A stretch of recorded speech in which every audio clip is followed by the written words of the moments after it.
오늘 설교의 성경 본문 제가 봉독하겠습니다. 신약 성경 데살로니가 전서 5장 1절부터 11절까지에 기록된 말씀입니다. 거룩하신 하나님의 말씀입니다.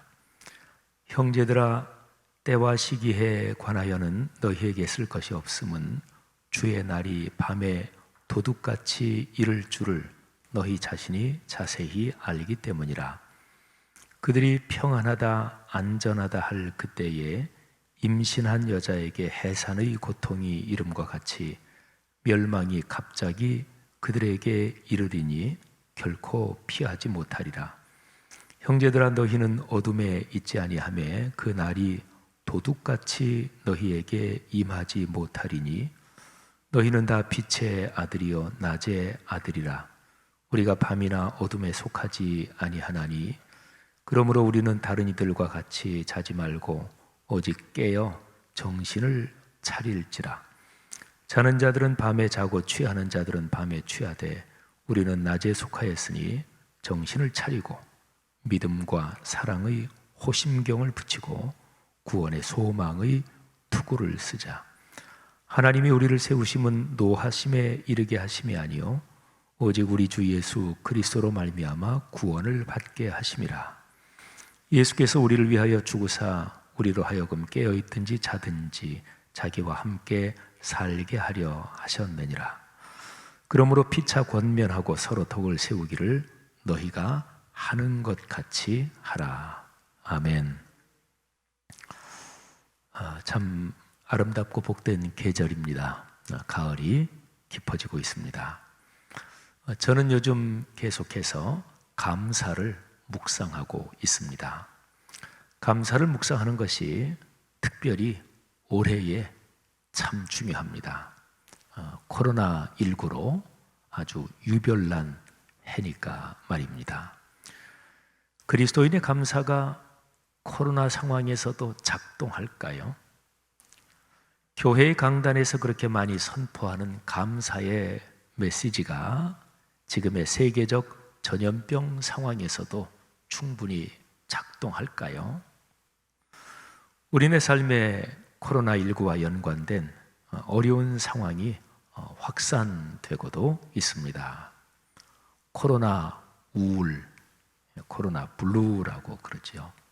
코로나 분노, 코로나 레드, 아주 빨강색을 가지고 코로나 분노라고 얘기도 하고, 또 코로나 블랙, 검은색을 가지고 코로나 절망, 이렇게 요즘 사회 현상을 표현하기도 합니다.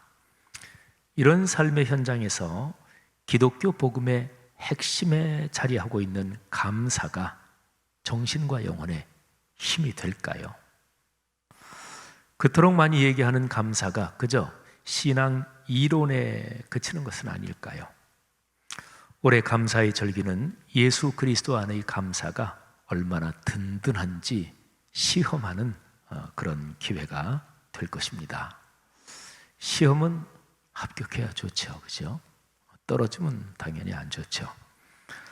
저는 개인적으로 이렇게 학생 때부터 쭉 자라오면서 시험에 안다라는 그런 체질은 아닙니다.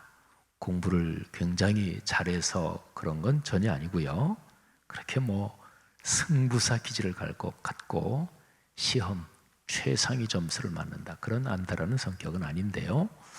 그래도 이 설교를 준비하면서 내가 살아오면서 어떤 시험을 칠 때 그때에 아주 조바심을 내고 그랬던 거, 이렇게 생각해 보니까 한 두세 가지는 돼요. 근데 그 두세 가지 감사하게도 어쨌든 시험에 합격을 했습니다. 여러분, 시험은 합격해야 좋습니다. 이 가을이 지나고 겨울로 들어서고 하면서 이 감사의 절기에 예수 그리스도 안에 그 복음의 감사가 여러분 삶에서 작동하는구나, 이런 체험이 있기를 주님의 이름으로 축복합니다. 감사에 관해 묵상하면서 성경 여러 곳을 생각했습니다. 감사의 내용이 포함된 성경 본문 중에서 아마도 그리스도인에게 가장 유명한 구절이 살전 518A일 것입니다. 제가 우리말과 아라비아 숫자와 그리고 영어 알파벳을 섞어서 나름대로 조합한 표현인데요. 살전 518A 데살로니가 전서 5장 18절 전반부를 말합니다. 내용이 이렇습니다. 범사에 감사하라. 그렇죠. 아마도 우리 그리스도인이 감사에 대한 성경 구절 뭐가 있지? 하고 머리에 떠오르면 아마도 가장 많이 떠오를 구절이 데살로니가 전서 5장 18절 전반부 이 내용일 것입니다. 범사에 감사하라. 이 유명한 구절은 항상 기뻐하라, 쉬지 말고 기도하라 이 두 가지 명령과 함께 완벽한 삼각형 구조 안에 있습니다. 우리말 번역으로 보면 이 세 가지 명령이 참 재미있게도 모두 한글 자음 기역으로 시작됩니다. 기뻐하라, 기도하라, 감사하라. 그렇죠? 헬라어는 그렇진 않아요. 근데 한글에 참 재미있게 기역으로 다 시작됩니다. 성도의 뜻은 거룩한 사람들 이런 뜻입니다. 성도라 불리는 거룩한 사람들이라고 불리는 사랑하는 성도 여러분들이요, 2020년의 이 가을에 기뻐하고 기도하고 감사하는 신앙의 힘이 여러분 삶의 일상과 인격에 넉넉하게 넘치기를 주님의 이름으로 축복합니다. 저는 오늘부터 여러분에 걸쳐서 데살로니가 전서 5장을 묵상하며 말씀을 전합니다. 목표는 살전 518A 바로 이 구절의 비밀을 풀어보는 것입니다. 성경은 어떤 부분이든지 문맥을 따라 이해하고 해석해야 합니다. 문맥을 떠난 성서 해석은 잘못된 길로 빠집니다. 그 이단들의 성서 해석이 대개 그렇습니다. 데살로니가 전서 5장의 문맥을 따라가면서 우리는 금광의 맥을 발견하는 것처럼 또는 깊은 가을 강을 따라 여행하는 것처럼 진한 깨달음을 얻을 것입니다. 신약 성경에 사도 바울이 쓴 서신이 13개가 있는데 그 중에 제일 먼저 기록된 그 서신이 데살로니가 전서입니다. 주후 50년 정도에 기록된 걸로 봐요. 예수님께서 십자가에 달려 돌아가시고 부활 승천하신 그 뒤로 말하면 사실은 20년이 채 안 되는 그때에 기록된 것이니까 아주 초기 기독교 공동체의 정서가 깊은 그런 책, 그런 편지입니다. 데살로니가 전서 5장은 예수 그리스도의 재림에 깊이 연결되어 있습니다. 음악으로 말하면 주선율, 또 시로 말하면 시상을 담은 주요 단어, 이런 게 데살로니가 전서에서는 주님의 다시 오심, 재림입니다. 재림이라는 주제는 오늘날의 교회 강단에서 아주 드문 주제가 되었습니다. 이단 집단들이 재림을 악용했기 때문이기도 하고요. 또 엄청나게 작동하는 오늘날의 소비 향락 문화가 재림을 저 멀리 밀어버렸기 때문이기도 합니다. 어떻게 보면 재림의 참된 의미와 또 신앙적 의미가 실종된 시대라고도 말할 수 있습니다. 성경 말씀에 수도 없이 언급된 것에 근거하여 말씀드립니다. 예수 그리스도는 다시 오십니다. 예수님은 재림하십니다. 그리스도의 재림과 연관하여 우리가 존재하는 세계가 끝나고 영원한 세계가, 영원한 나라가 도래할 것입니다. 데살로니가 전서 전체에서 재림에 관한 주제는 이미 1장에서 언급이 됩니다. 그리고 4장으로 가면 이 주제가 본격적으로 다뤄집니다. 그리고 이제 우리가 여러 번에 걸쳐서 묵상할 5장으로 넘어가면 바울은 재림의 때와 시기에 관하여 언급합니다.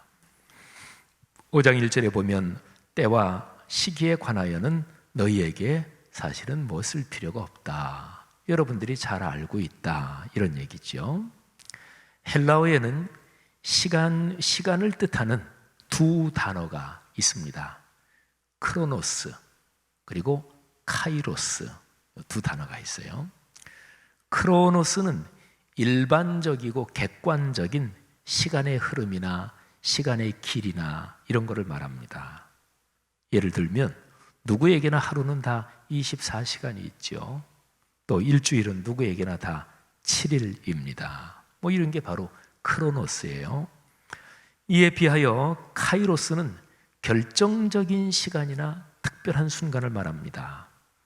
뭐 그날 혹은 그때 또는 그 해 어떤 사건이 일어나면서 다른 시간과 비교할 수 없게 된 아주 독특한 시간, 이게 카이로스입니다. 오늘이 11월 1일이지요. 일자가 3개가 있네요.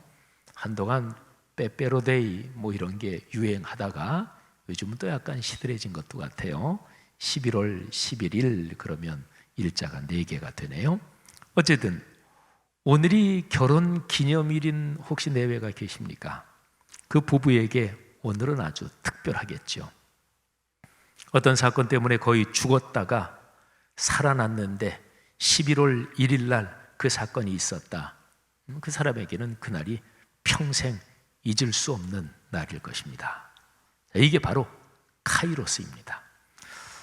데살로니가 전서 5장 1절에 때와 시간, 이거는 헬라어 원문으로 말씀드리면 크로노스와 카이로스, 이런 말입니다.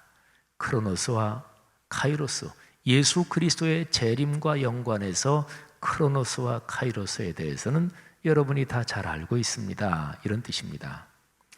누구나가 다 경험하는 일반적인 시간의 흐름에 어떤 결정적인 사건이 닥칩니다. 사회적으로 이어지는 시간의 흐름에 어느 날 하나님의 신적인 개입이 작동합니다. 예수 그리스도께서 재림하시는 것입니다. 데살로니가 전서 5장 1절부터 3절 말씀을 한번 들어보십시오. 형제들아, 때와 시기, 크로노스와 카이로스에 관하여는 너에게 쓸 것이 없음은 주의 날이 밤에 도둑같이 이를 줄을 너희 자신이 자세히 알기 때문이라. 그들이 평안하다 안전하다 할 그때에 임신한 여자에게 해산의 고통이 이름과 같이 멸망이 갑자기 그들에게 이르리니 결코 피하지 못하리라. 아멘. 오늘 제 설교에서는 재림을 중점적으로 말씀드리는 것은 아닙니다. 재림이 그렇게 갑자기 오는 것처럼 우리 인간 삶에는 갑자기 닥치는 어떤 일이 있기도 하고 또 있을 수밖에 없기도 하다. 그러면 갑자기 닥치는 어떤 상황에서 우리가 어떻게 살아야 하느냐, 이것이 오늘 제 설교의 중심 주제입니다. 자, 여러분, 지금까지 살아오시면서 그야말로 조금도 예상하지 못한 채 갑자기 닥친 어떤 사건을 한번 떠올려 보십시오. 어떤 사건입니까? 좋은 일도 물론 있을 것입니다. 근데 인간 심리 구조상 나쁜 일이 기억에 더 깊이 각인돼 있을 것입니다. 어쨌든 갑자기 덮친 그 사건, 그 상황에서 어떠셨습니까? 앞날을 아는 사람은 아무도 없습니다. 내일 일을 모르는 것이 인생입니다.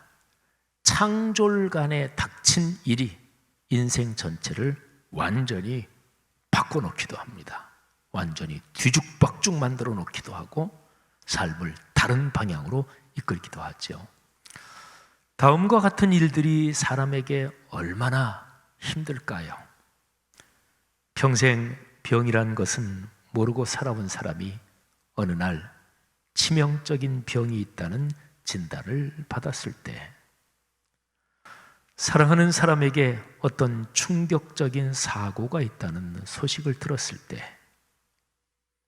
함께 동업을 하다가 철석같이 믿었던 사람에게 큰 사기를 당했을 때, 내 마음을 다 열고 삶을 헌신하며 사랑한 사람에게 배신을 당했을 때, 제가 몇 가지를 열거했습니다만, 이런 일들은 사실은요, 인류 전체를 보면, 인간 전체를 보면 늘 일어나고 있는 일입니다. 인류 역사에서 늘 있었고 지금도 늘 일어나고 있는 일입니다. 그러나 정작 나에게 닥치면 그러면 사정이 다릅니다. 삶 전체가 송두리째 흔들립니다. 갑자기 닥치는 무서운 일에는 사회적인 사건이나 자연재해도 있죠. 터키 서부 해안 에게해 지역에서 바로 이틀 전에 현지 시간 30일 오후에 진도 7의 강진이 일어났습니다. 아마 어제 뉴스 보신 분들 다 보셨을 거예요. 터키의 3대 도시인 이즈미르, 이게 이제 성경에 서머나 이렇게 표현된 도시인데요. 이 도시가 아주 직격탄을 맞았더라고요. 뉴스를 보니까 아주 참혹합니다. 지진이 막 일어나고 그러는데 사람들이 거리에 나와서 어쩔 줄을 모르는, 무너진 건물 아래 어떤 소녀가 깔렸는데 휴대폰으로 이 밖에 있는 터키 어느 장관과 통화하는 그런 뉴스 보도도 있었습니다. 너무나 가슴이 아프더라고요. 아직도 수백 명이 무너진 건물 더미에 매몰돼 있는 상황입니다. 게다가 지진 해일도 발생했습니다. 구조와 구호가 효율적으로 진행되기를 바랍니다. 우리 시간에 설교 중이지만 우리 터키 거기에서 일어난 지진, 또 이게 이제 그리스 쪽에도 피해가 있고 그런 모양인데요. 우리 한번 지금 이 시간에 잠시 우리 그 지역을 위해서 기도 한번 했으면 좋겠습니다. 한 1분 정도만. 하나님, 터키 그쪽을 축복하시고 또 모든 구조 구호가 효율적으로 이루어지게 하옵소서. 다 같이 잠시 통성으로 기도합니다. 하나님 아버지, 무서운 지진, 강도 7의 지진이 터키 서부 해안에서 발생했습니다. 또 에게해 해변에 있는 도시들에 많은 피해가 있습니다. 생명이, 사람들이 무너진 건물 더미 깔려서 지금 구조를 기다리고 있는 상황입니다. 하나님, 72시간 골든 타임이 지나기 전에 구조될 수 있도록 축복하시고, 또 터키 그리스가 이런 상황에서 서로 공조하고 협력하기로 했다니 감사하고, 세계 각국의 도움과 지원도 이어지게 하옵소서. 주여 긍휼을 베풀어 주옵소서. 아멘.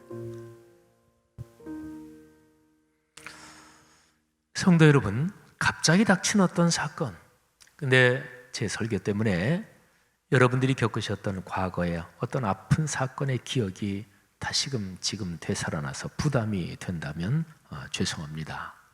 그러나 우리는 용감해야 합니다.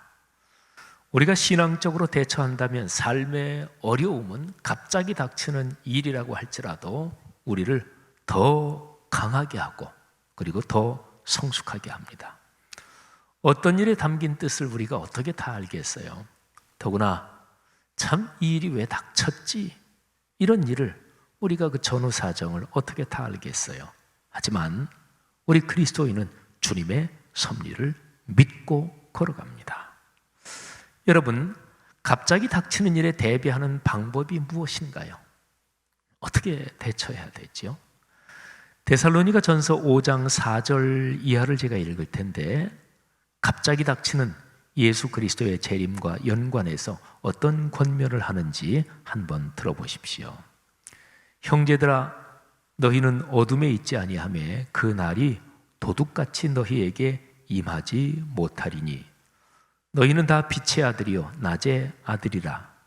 우리가 밤이나 어둠에 속하지 아니하나니, 그러므로 우리는 다른 이들과 같이 자지 말고 오직 깨어 정신을 차릴지라. 자는 자들은 밤에 자고 취하는 자들은 밤에 취하되 우리는 낮에 속하였으니 정신을 차리고 믿음과 사랑에 호심경을 붙이고 구원의 소망에 투구를 쓰자. 아멘. 바울은 여기에서 어둠과 빛, 그리고 밤과 낮을 비유로 사용하면서 신앙인이 일상에서 어떻게 살아야 하는지를 권면합니다. 자, 중요한 것은 잠자지 말고 깨어 정신을 차리는 것입니다. 믿음과 사랑의 소망, 신앙의 덕목을 늘 평소에 훈련하는 것입니다. 오늘 제 설교의 제목이 정신을 차리고입니다. 흔히 하는 말로 정신줄을 놓으면 안 됩니다. 어떤 상황에서도 정신줄을 놓으면 안 됩니다. 호랑이에게 물려가도 정신을 차려야 합니다. 정신을 차린다, 한글 표현에서 차리다, 이게 동사예요. 순 한글이죠. 근데 이 차리다라는 우리말 동사의 뜻이 다음과 같습니다. 기운이나 정신 따위를 가다듬어서 되찾다. 예. 어떤 일이 있을 때 이러면 안 되지, 힘을 내야지. 그래서 정신을 다시 가다듬고 그래, 힘을 내자. 이게 이제 차리는 거예요. 마땅히 해야 할 도리, 법식 따위를 갖추다. 마땅히 해야 될 도리. 목사가 목사로서 마땅히 해야 될 도리가 무엇입니까? 장로가 장로로서 마땅히 해야 할 도리가 무엇입니까? 권사, 집사, 그리스도인이 자기가 맡은 직분에서 마땅히 해야 할 도리 또는 예의, 격식이 무엇입니까? 사장님은 사장으로서, 정치인은 정치인으로서, 법조인으로서 또는 예술가로서, 사람은 누구나 다 자기가 맡은 일 또는 자기가 걸어가는 인생길에서 마땅히 해야 할 도리 또는 법식과 예의와 격식이 있습니다. 그거를 갖추는 거, 이게 차리다 하는 동사입니다. 제가 어렸을 때 초등학교도 들어가기 전이라고 제가 기억나는데 온 가족이 연탄가스를 맡았던 기억이 있습니다. 저희 형제간이 위로 누님이고 아래 동생 둘이니까 사남매인데, 근데 아마 아침께 좀 일찍이었던 것 같아요. 온 가족이 다 연탄가스를 맡았습니다. 아버지 어머니도 연탄가스를 맡으셨습니다. 그때 아버지가 힘겹게 일어나셔서 문을 다 열고 그리고 마당에 나가셔서 옛날에 김치떡 마당에 묻잖아요. 거기에서 김치 국물을 떠오시고 먹이시고 그리고 다들 해가지고 찬바람 쐬게 하고 그랬던 기억이 있습니다. 아버지에 관련된 제 기억에 아주 깊이 남아있는 사건입니다. 저희 아버지는 그 위험한 순간에 가장으로서 정신을 차리고 역할을 다하신 거지요. 정신을 차리신 겁니다. 사랑하는 성도 여러분, 요즘 많이들 힘드시지요. 가장들 또 어머니들 아마 많이 힘드실 것입니다. 부모들만이 아닙니다. 젊은 자녀 입장에서 또 그들 나름대로 얼마나 고민이 많겠습니까? 젊은 자녀 할 때 고등학생, 청년만 얘기하는 게 아니고 중학생, 초등학생들도 자기들 나름대로 다 생각이 있는데 집안 형편 자기들이 아는 범위 내에서 그 아이들도 고민이 많을 수 있습니다. 그러나 이런 때일수록 정신을 차려야 합니다. 우리 그리스도인은 믿는 구석이 있습니다. 오늘 설교 본문 데살로니가전서 5장 9절 10절 말씀에 주목하십시오. 하나님이 우리를 세우심은 노하심에 이르게 하심이 아니요 오직 우리 주 예수 그리스도로 말미암아 구원을 받게 하심이라.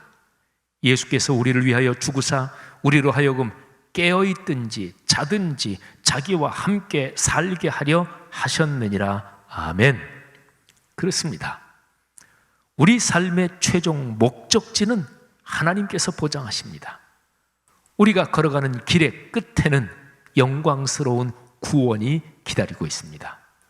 우리 그리스도인은 지금 예수 그리스도의 손을 잡고 삶의 여정을 걷고 있습니다.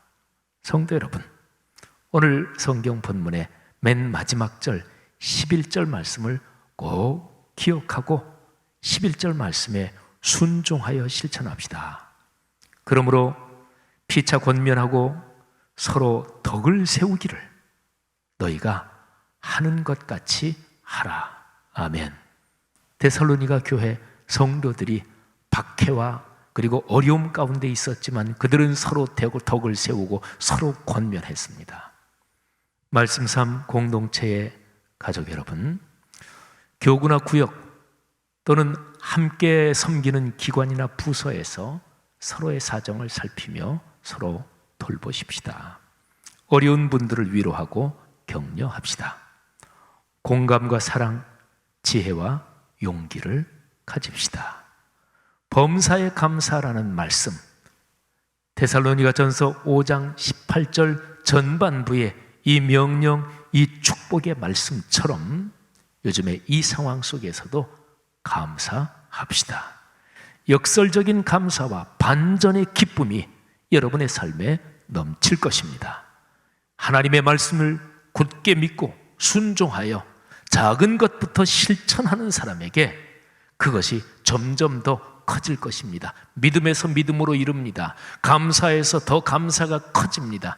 하나님의 축복이 더 큰 축복으로 이어집니다.